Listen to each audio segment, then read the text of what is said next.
So for step 25, the rear drive shafts, you can see that we're doing something similar to what we did with the front ones.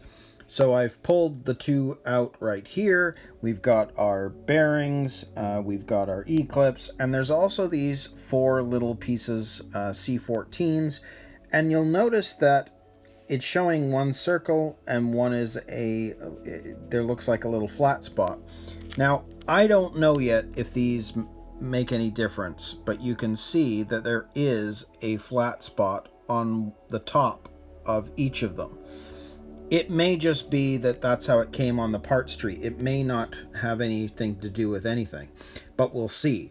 Now you'll also see it showed you putting the grease, and of course that would be if you had the plastic bearing bushings, but I'm going to just do it because I did it with the front. I'll just do a touch just to have a little bit of grease in there. So anyways, we'll set this up and we'll put these together. So let's start with this side first. So we'll grab the one that looks like this. It's kind of got the pointier end to it. And you can see that we need to put on these E-clips. So the first one I'm going to put on is the one near the back here. And again, I'm going to sort of rest the E-clip on my finger and then grab it and snap it in. That sometimes is the easiest way to do it because then you've got something for it to sit on while you're clipping it in.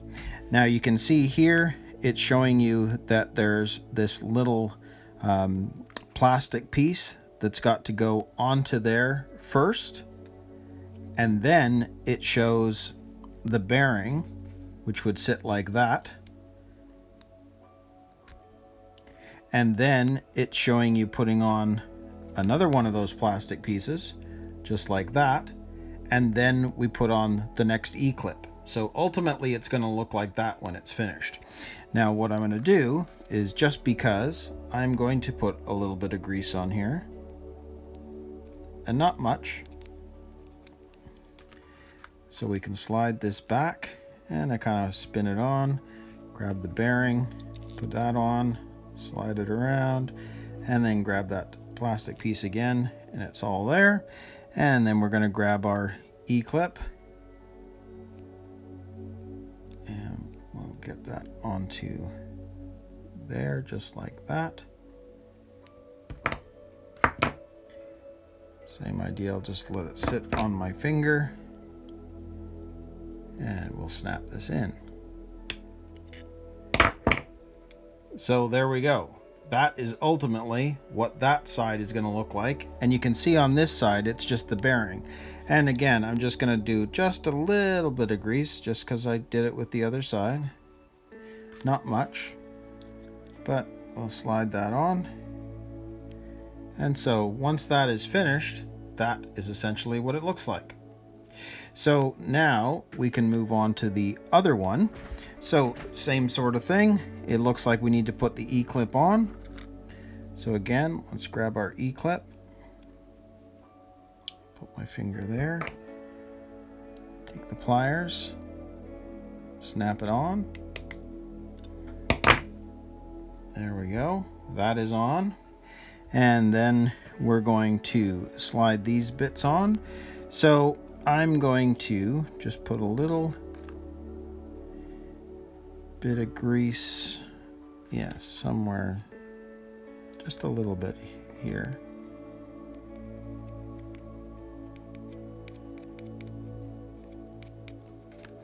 And you can see that we've got E-clip, then the plastic piece, bearing, plastic piece.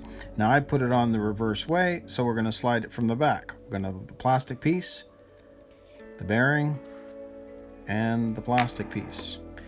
And then we can grab our E-clip.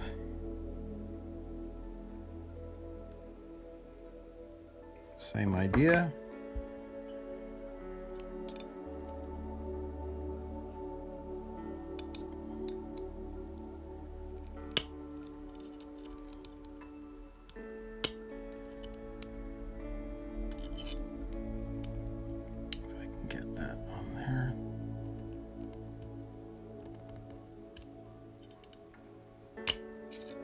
There we go. So there we go. There is how that side's going to look. And you can see that same idea. We've got a bearing or something on this side. I'm just going to put a little bit of grease in there. It'll move it around. It's in there. I mean, for the most part, and I've said this before, when it comes to ball bearings, I don't typically do the grease. But for whatever reason, with this one being the four-wheel drive, being just a little bit more, I don't know, everything just seems like it's beefier. I don't know why I want to use that word, but it's beefier. I just want to put in a touch of the grease. So there is the other one. So there are our two rear drive shaft pieces finished and ready to go. So 25 is done, so we can move on to step 26 and attach the rear differential. So now we're working with the rear axle housing.